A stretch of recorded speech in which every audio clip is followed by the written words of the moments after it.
Ningetaka mfikirie Magoha anawasikiza ama rais wa Kenya anawasikiza. Ni ujumbe gani mngewaambia?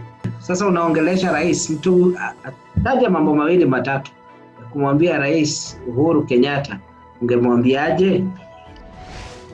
I'd like to say, first of all, the president should tell Magoha ache kutukoroga kichwa. He's telling us we'll open this day, then the next day he's changing the date. So, he should first tell Magoha to work na Ministry of Health kwanza, wa confirm the cases, alafu how to prevent it in schools, alafu sasa ndio aseme the final date. Na kama ako sure, they should try working with the experts even from other countries venye walifanya ndo akafungua shule. Yes, that's what I wanted to say.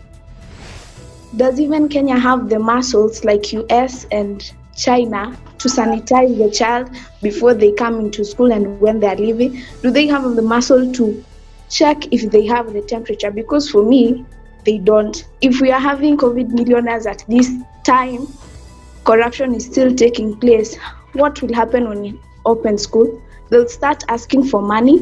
The parents don't have the money. The money is gone due to kufutwa kazi. Where will the money come from? They'll just be getting richer. They are looking for ways to get richer. So for me, tufungue to January. I support the January. So we go back to school on January because it will be a year of making new resolutions and coming up with new self. Because even God said in Isaiah 43 that, behold, I'm coming to make new things. I think it's better if we open on January. And also October, if we could have opened in October, maybe it was not enough for someone to change his or her character, to know himself and to rectify him or herself and his point or her point of weakness. Yeah. So far so good. Nataka niwakumbushe ile story ya Israelites wenye walitoka Egypt after they were rescued by Moses. Wakiwa kwa wilderness walikuwa na shangaa watakula nini, alafu hadi wakaanza kukelelesha Moses, wanamwambia heri uko kwenye tulikuwa na kwa kulala, chakula na maji, lakini huku kwenye umetuleta hatuna anything. Then they were all confused juu ya situation yenye walikuwa, hawakuwa wanajua what is good and what is right. Right now ni kama sisi hatujui if October is okay or January is okay, but whichever, ukumbuke God has a plan for us. Jodi Mungu alikuwa na plan, and the Israelites wakitolewa Egypt alijua watakulanga mana, the food for the angels na quails, na niye alikuwa na provide. So hadi saa hii na encourage msikuwe worried. In as much as many want to go back in January and others October, continue having hope and faith and continue praying. Okay, mtaniruhusu nizungumze na both languages, Swahili and English. Nilikuwa nasema heri turudi January kwa sababu unaweza pata sasa candidates both form 4 na class 8, mnaweza tumia hii time msome na next year mkirudi mrudie chenye mlikuwa mmesoma, na mkisoma hivi mnaona hadi next year mkiweza fanya hiyo kitu na mnaweza, yani mnaweza pita mpaka mseta record as in mpaka msponsoriwe na tungi. Sasa unaona hadi wale wenye hawatakuwa wamejiweza at least watakuwa sponsored. Yeah, hivyo ndivyo nilikuwa nasema. Okay, pia nilikuwa nataka kuongezea juu nilikuwa na support turudi January, tukiweza rudi October. Unajua cases pia kuna vile zinaweza kuwa high, watoto wapate, alafu tunaweza extendiwa tukae kwa nyumbani. So unaona hadi it will still be painful kurudia. Unajua bado tuko na hiyo uchungu ya kurudia. Kwa hivyo tutaongezea upate hadi tunaweza rudi next year baton juu ya hii kitu. So unaona, yeah. Okay, pia nilikuwa nataka kuongezea we must also try to help ourselves before we go to God. Unaona, you try your best and then you leave the rest to God. Unaona, kwa hivyo hadi sisi kuna vile tunaweza jaribu kujisaidia, kama vile shule huwa tunaambiwa hatuwezi omba alafu ukose kusoma thinking that a miracle will happen. No, unafaa kwanza you try your best. Unaona. So on my end, I would say January, because even if we are saying that they have added the desks and the lockers, the classes have not been increased. So if they are increasing the desks, then the classes will be congested. Or if they are saying that we are going to learn outside, then how will it be when it's too sunny or when it's rainy? Because you can't actually stay when it's raining outside. So like in our school, it almost rains daily. So are we going to be staying outside, or what are we going to be doing? Because they say they have increased the number of desks, and they are not talking of number of classes being increased. To more than that, our parents are staying at home too, because some of them lost jobs due to this pandemic. So, and if we are going back to school, actually fees is needed. For those who stay far away from their schools, still they need fare, and still there's shopping to be done. So how are they going to manage it, and themselves they don't have money? And right now, I don't think there's anywhere where you can get a loan. So as for me, I would support January. Yeah, thank you. I wanted to add on to what you said about the Israelites.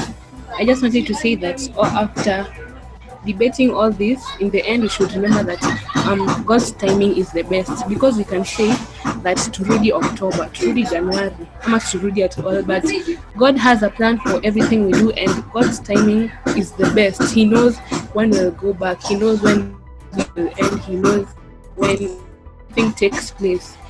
So we should just, okay, it's good to give our suggestions, but we should put into consideration that we should remember that God is the final judge. He knows what will happen, and yeah, we should just ask Him for guidance. Thank you. What if our planning, even before walikuwa sha cancel, Magoha akasema the whole school calendar year is lost and we are going to open our schools in January? Then he came and later changed his mind and said that the schools are opening in October. What if God's timing is in October? Also, we are saying that the parents lost their jobs and all those kinds of things. My question is, what assures you, or what makes a difference that the same company or the same institute that, let's say, retrenched your parents, will have the capacity to hire them once more? What gives you that assurance that by the time January will reach, everything will be just fine? People have like different struggles, and for that person who was talking about the children in Turkana, we should also keep them in mind, because you'll find that most of those kids in Turkana survive on the food that they are given in schools, because you'll see that most of the children in those are really happy to go to school, because it is at school which they are given the provision of food. Let's say they'll have water, and they'll be excited to have these few basic needs that they cannot find at home. Plus, in those arid areas or in the northeastern regions of Kenya, you'll find that there are these things like FGM. Yes, that you're tackling them, but they're still ongoing, especially in this time of corona period, which I'm saying that there is so much abuse which is happening to the children. It's because unapata hizo vitu zinaendelea chini ya maji, and yet there are some people who are knowing it but they can't report.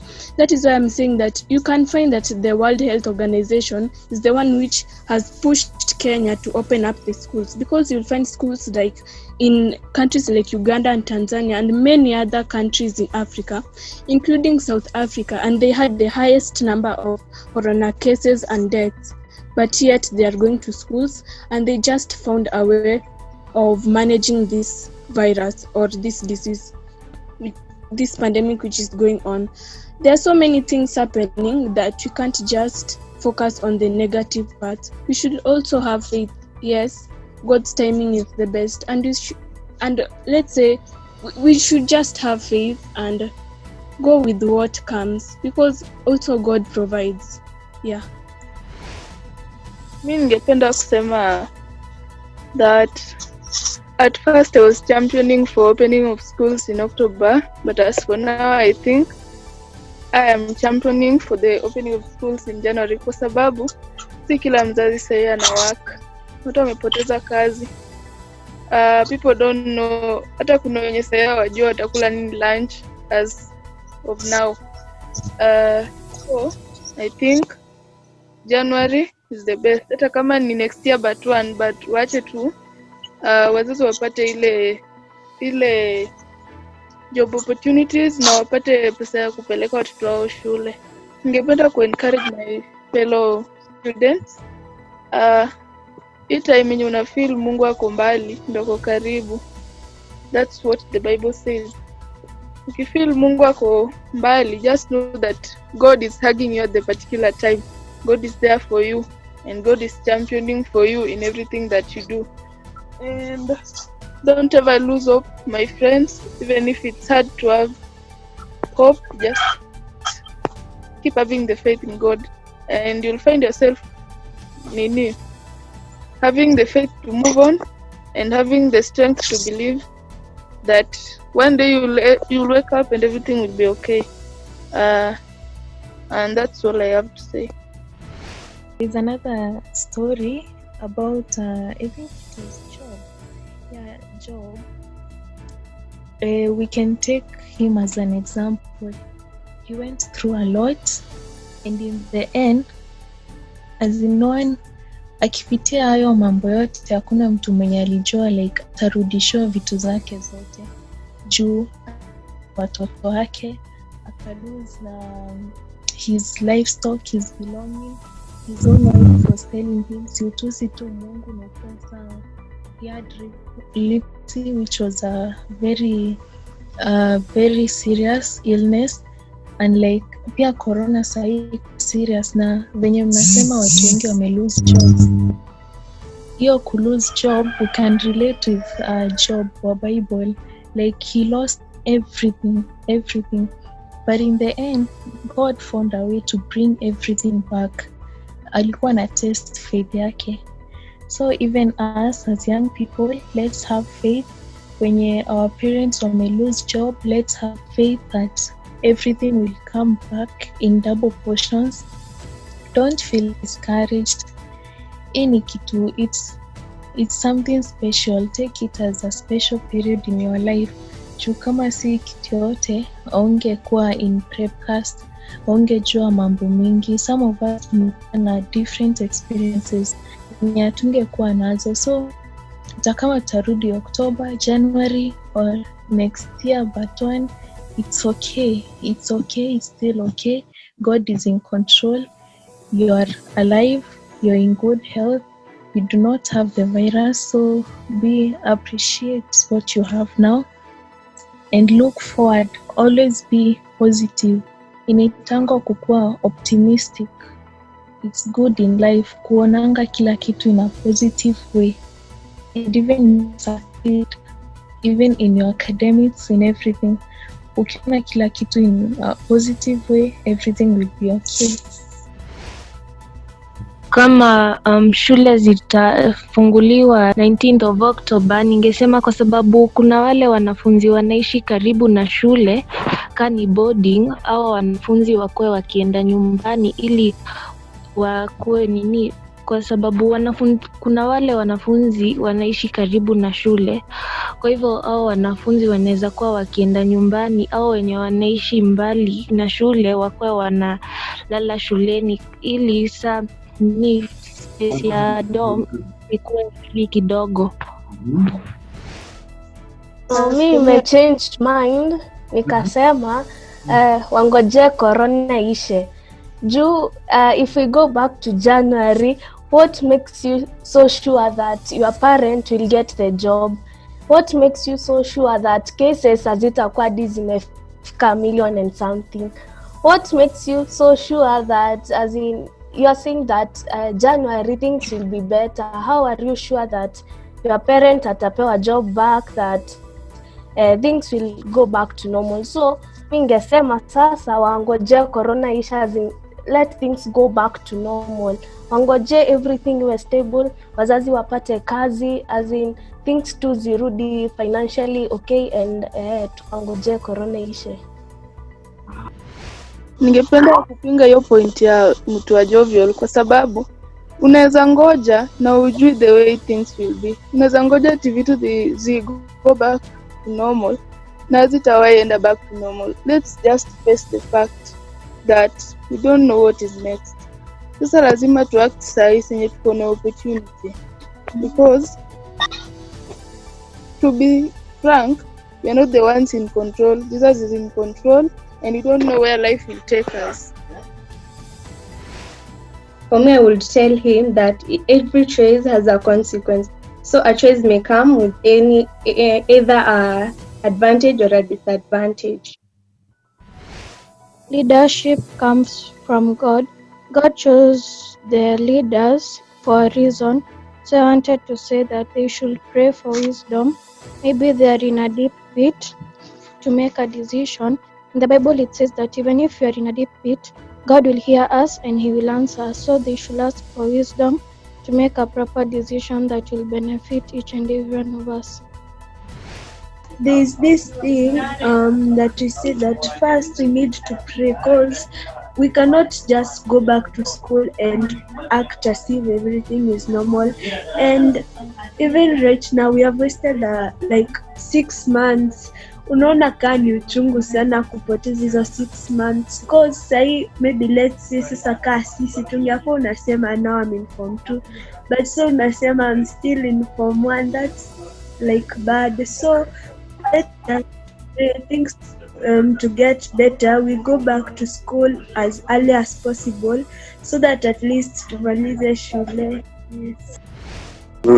Nilikuwa nasema kuwa naona ni vyema tukianza January kufungua shule, kwa sababu tukiangalia ni tatizo ambalo tuko nayo sasa kama nchi tofauti, na katika hizi tatizo ambazo tuko nazo nyingi zimechangiwa na viongozi wetu. Sasa lazima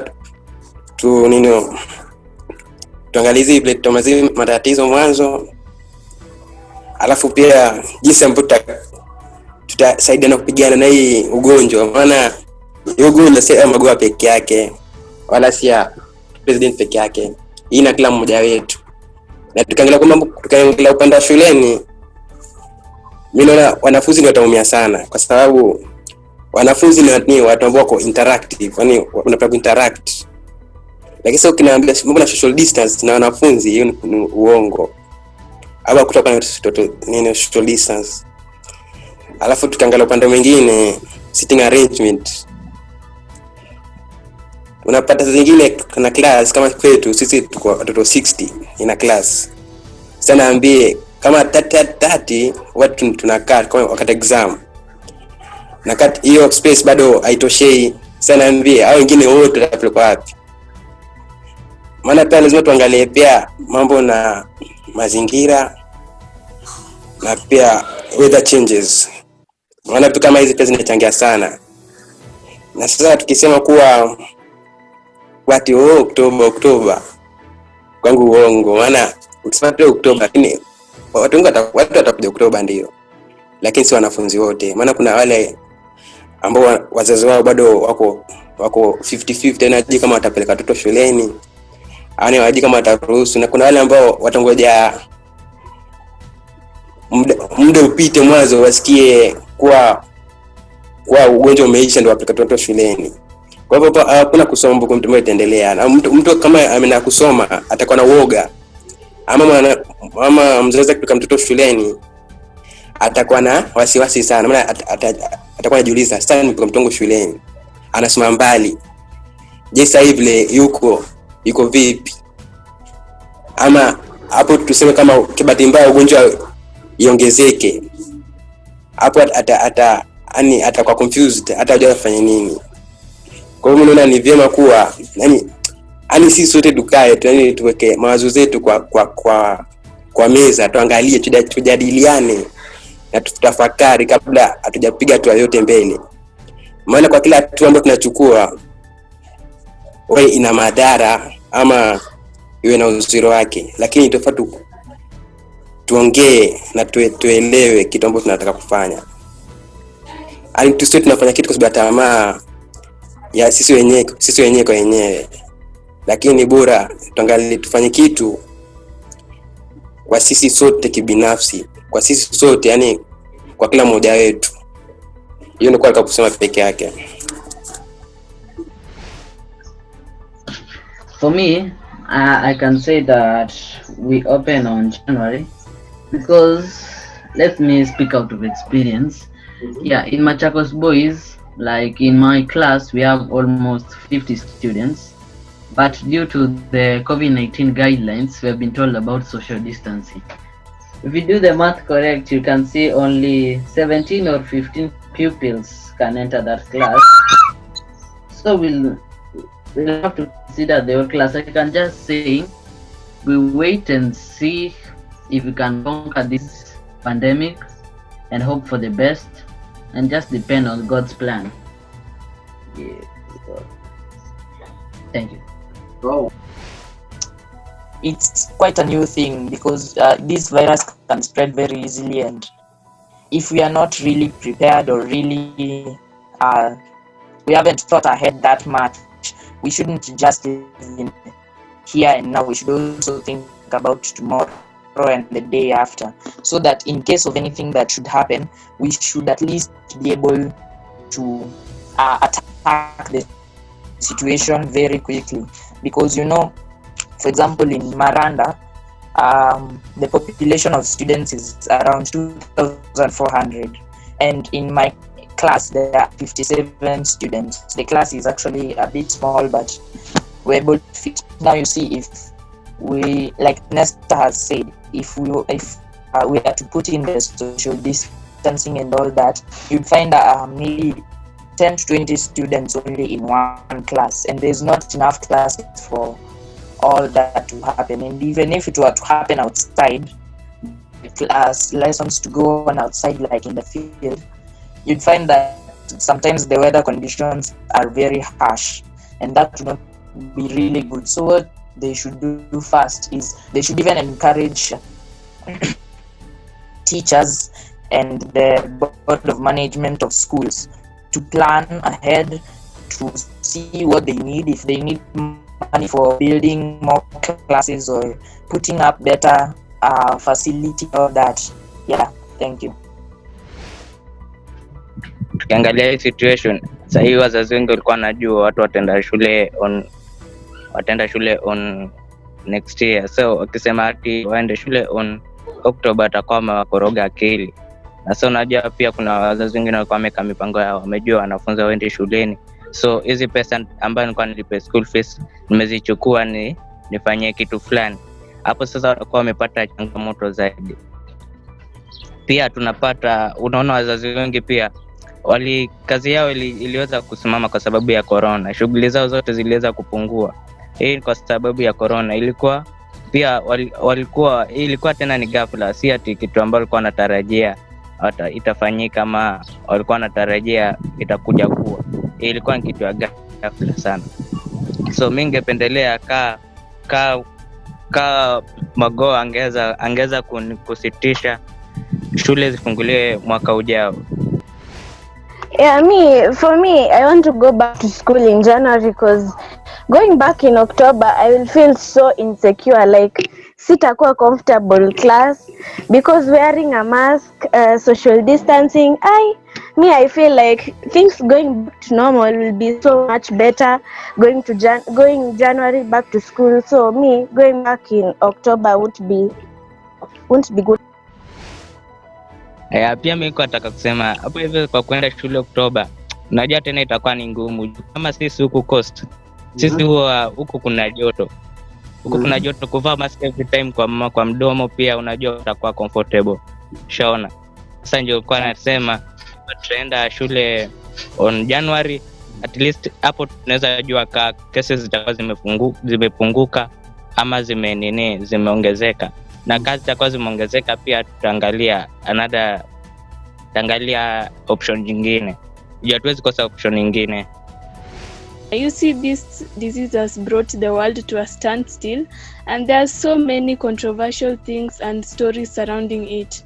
And kama naweza sema, usually, let's say, common knowledge that when something strikes a certain country, the government won't like exactly hawataambia the public until disease ishe will solve anything.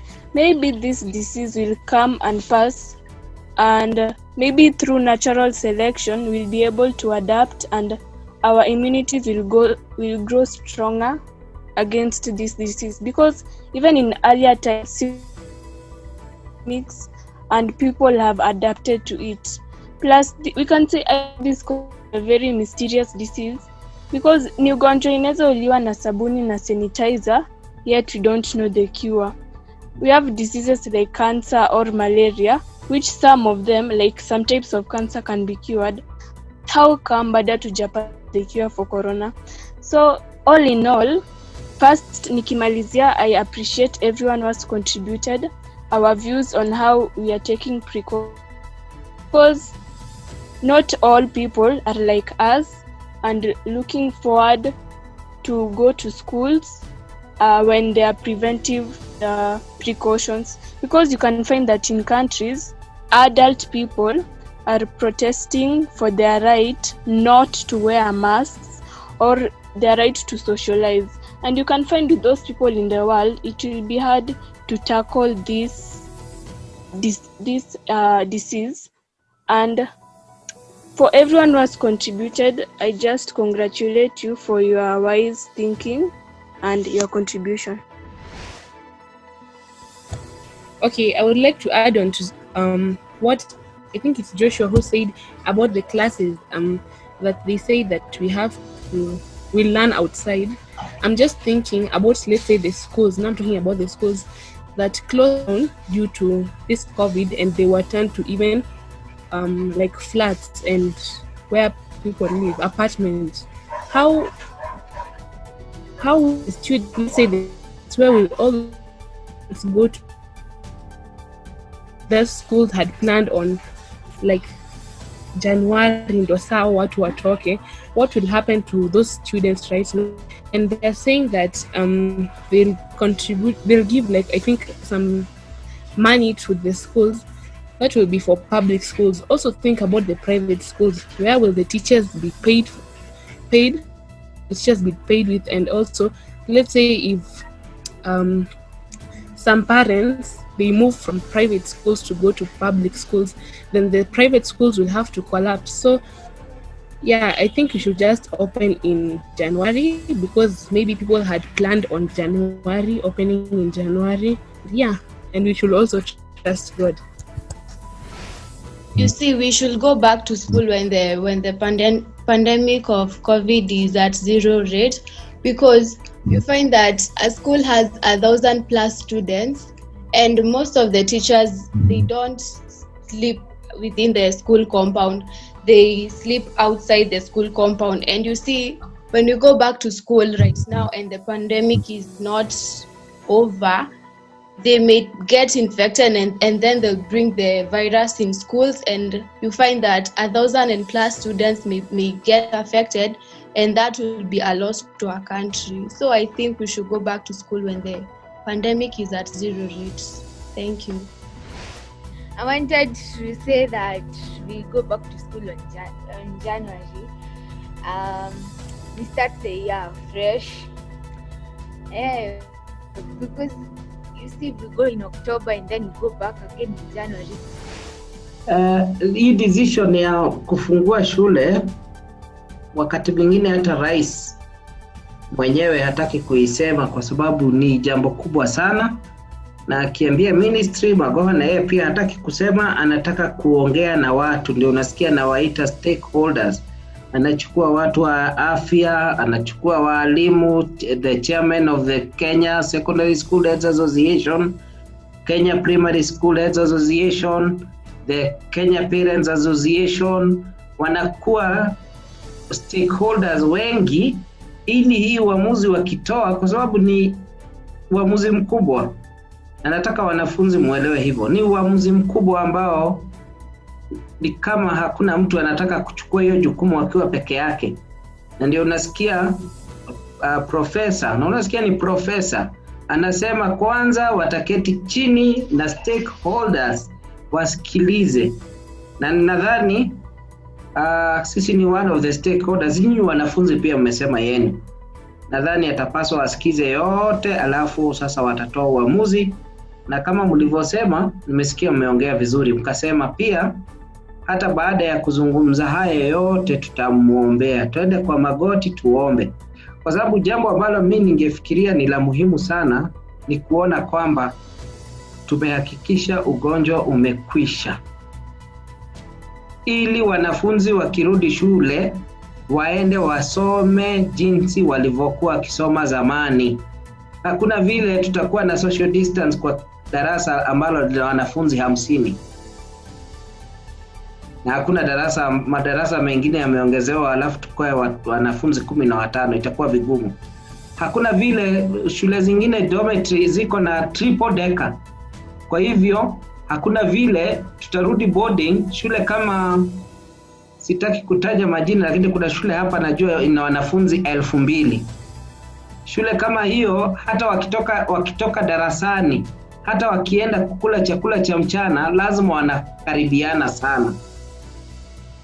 Kwa hivyo jambo la muhimu ni na uhakika kwamba ugonjwa umekwisha na wale wanarudi shule wote hawana huo ugonjwa, ili maisha yaendelee kama yalivyokuwa.